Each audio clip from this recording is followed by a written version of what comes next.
Si era risvegliata, stordita, senza ricordi e con un uomo sopra di lei in un giaciglio sotto il Ponte delle Navi in centro a Padova. Era la mattina del 25 dicembre del 2019. A 6 anni da quella notte di Natale i giudici hanno stabilito che non ci fu violenza sessuale ed è stato assolto il 48enne tunisino con precedenti per spaccio che era accusato di aver stuprato una studentessa padovana che all'epoca aveva 21 anni.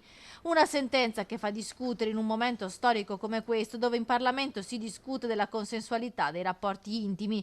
Il primo ad essere rammaricato per questa sentenza è il legale della ragazza, che esprime il suo dispiacere anche come cittadino. È pesante pensare che in un momento in cui si discute proprio quali siano i limiti di questo consenso e si sia di fronte a un'ipotesi in cui, in quel caso, la donna è palesemente non in condizione di esprimere un libero consenso perché sotto l'effetto di alcol e o di sostanze stupefacenti, a tacere di quello che può risultare, come nel caso di specie dall'analisi del capello, ebbene in un caso del genere non può essere considerato un valido consenso e questo è un elemento tranchant.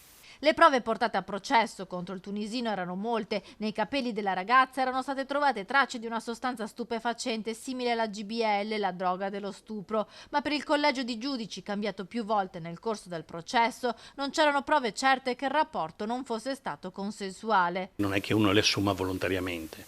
Io ho dimostrato con le investigazioni difensive rivolte al medico di base che la ragazza non assumeva quelle componenti, quelle sostanze che erano state ipotizzate, pur ipotizzate astrattamente, dal consulente tecnico del pubblico ministero, che ci potessero essere in quanto assunte anteriormente al fatto.